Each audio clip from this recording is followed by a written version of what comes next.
Hello, everybody. My name is TJ, and today I am joined by the Week 2 America's champion for Grandmasters Season 2. It's Eddie. Eddie, man, how you doing today? I'm doing good. How are you, TJ? I'm great. Just got off a weekend of having to cast a lot of Turtlemage. But, other than that, it was pretty good. So you're coming off of a big win. You beat Bloodyface in the finals going to last week. And you did it with being the only player, at least in the top 8, to bring that crazy Turtlemage deck. Did you kind of expect that? Like, did you feel like you had a leg up on the meta because you kind of had that deck in your back pocket? I wouldn't say I have a significant edge because I brought the deck, but I just think that a lot of people don't really know how to play against it, which is to my favor in that extent. And I'm quite surprised actually no one brought it this week. I thought it's more like it's actually a pretty good last hero standing deck than a conquest deck because it lines up really well against what people would bring, because a lot of people would bring Bomb Warrior and Priest for sure. Like almost all the 90% of the player would bring this combination. And I think Turtlemage line is pretty well against both of the decks. That's why I thought it would be a little bit more popular. But I guess people just don't want to risk drawing double potion.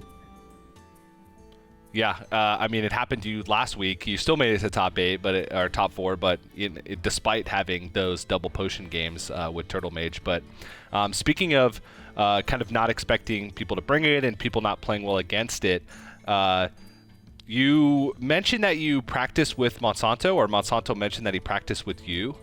I mentioned I practiced with him, but yeah, you mentioned that you practiced with Monsanto. Yes. And he didn't bring the deck, and you guys played against each other. Yes. And maybe from the outside looking in, I felt like he looked a little shaky against Turtlemage. Did you go back and watch the game? Would you agree? I think against the Priest against Mage game, I think I made a error. One turn before how I just played Sun Reaver, and he probably didn't notice that, and he just had to play off 8 mana Mind Render, so basically he had to forgo his whole turn. And I think after that the game just went over to my way. But I think Warrior versus the Mage is pretty standard. All Warrior wants to do is to play the biggest amount of pressure every single turn, and because once the game gets to a point where Turtlemage start looping with either Earthen Ring or Bone Wraith or Kartut, like any decent minion, when they start looping, the Warrior just has no chance. Yeah, it really seemed that way actually against a lot of decks. As soon as you start the chain, it's really difficult. Yeah.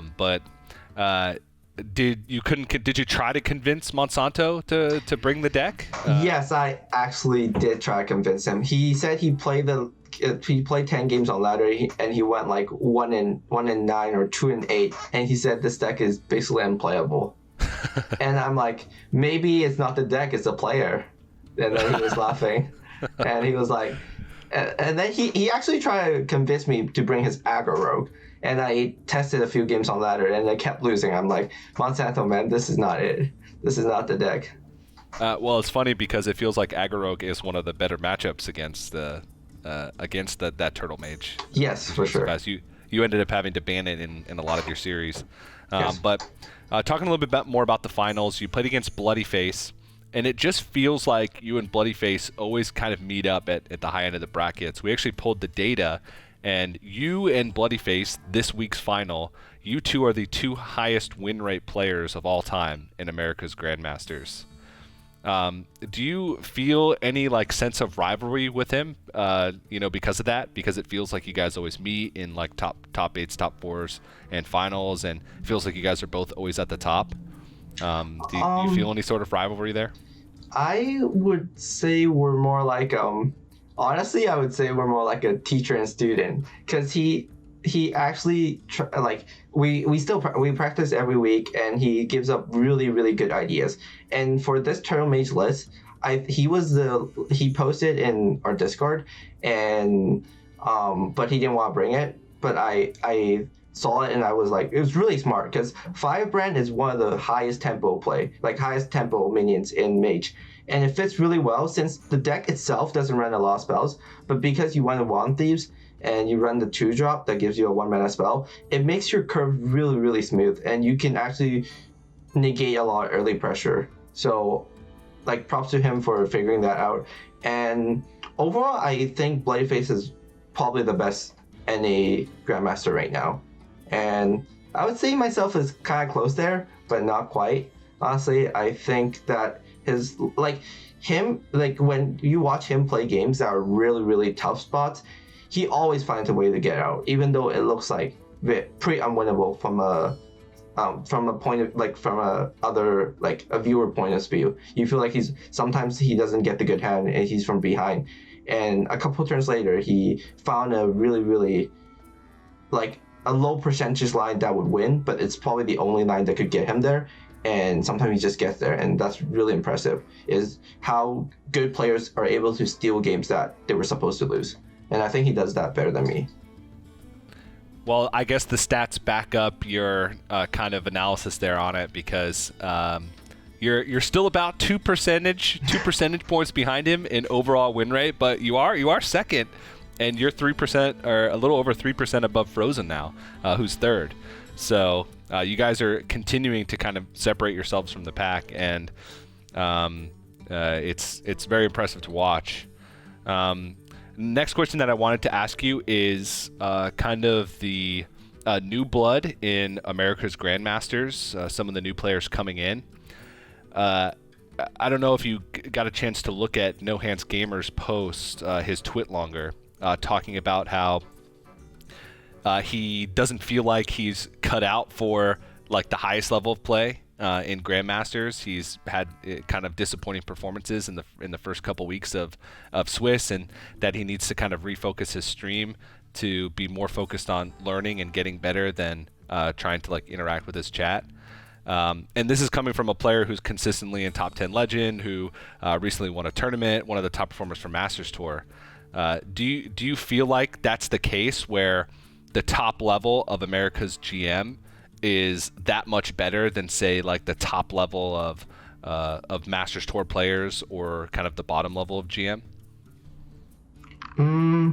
I would say that top level Grandmasters are definitely still, there's a huge significant difference between the top few players versus the middle pack and the lower pack. I think I don't watch a lot of APAC, but for EU I can definitely say it's the same, that you can see the top couple players versus the middle versus the bottom, how they approach the matchups, different matchups, and how they approach the game in general. It's a little bit different, and the percentage adds up. So you can definitely see there's quite some skill level in between, just from bringing lineup, from mulligans, from macro gameplay and micro gameplay, etc. But I have a huge respect with No Hand Gamer after reading his post, because it's really hard to be a streamer and a competitor at both times, I would say, because you have to put a lot of energy in prepping, understanding different matchups. Because like ladder, you just play games, just play a couple, like let's say 20 games, 30 games, and you're playing like similar, different decks, but they don't have weird tech cards. They're more general for just standard ladder decks, because they're probably the highest win rate lists out there. But in tournaments, you have to put more effort in thinking, what tech cards might I want? Like, how would I improve certain matchups? And I think one of the biggest things you can see this week is that when people are teching Cobalt Sticky Finger and Ooze in the Highlander Priest, etc., versus the Bomb Warrior, the matchup just flips completely from the, compared to HS Replay, which is heavily Bomb Warrior favored. So I think that it's very, very hard to do both, and I kind of see why Nohan is kind of pushing himself to focus harder on GMs on the side as well, like on the side while doing streaming. Yeah, I can only hope that more players kind of have that revelation where they want to up the average level of play in Grandmasters, because watching matchups like you versus Bloodyface, where it's hard for me to follow along with the plays, and I'm not considering myself a top level player, but I'm pretty good and I can usually follow along because I can see both hands and have time to think. But I want to be challenged as well, and I want to see that high level. So I hope that everybody can kind of match you guys. Final question for you. Next week, Specialist in Grandmasters. You were in Grandmasters when we had Specialist the first time around at Season 1 of 2019. What are your thoughts? You excited for this weekend? I was never like a huge fan of Specialist, but I think Specialist is very unique and sometimes fun. I remember in Season 1 of Grandmaster 2019, I was like everyone brought Bomber the first week, and then a little bit less on second week, a little bit less on third week, and I was like probably the only player that brought it 4 weeks in a row, because I'm like, Bomber's just good, you guys can try to counter me, I'll just try to defend with my side decks. And it went okay. I remember I went like 6-2 the first 4 weeks and finished second place in the group. But yeah, I'm kind of excited. I mean, at worst case, I still have my Turtlemage to back me up if I can't figure out something. Man, I'm looking forward to some Turtlemage versus Priest games all weekend long in Specialist next week. No, I'm not, actually. That sounds terrible. But that's all the questions I had, Eddie. Thanks for taking the time to sit down with me and have this interview. Thank you for having me. And if anybody else out there wants to check out more information about Hearthstone Grandmasters or any upcoming Masters Tour events, you can check everything out on playhearthstone.com/esports.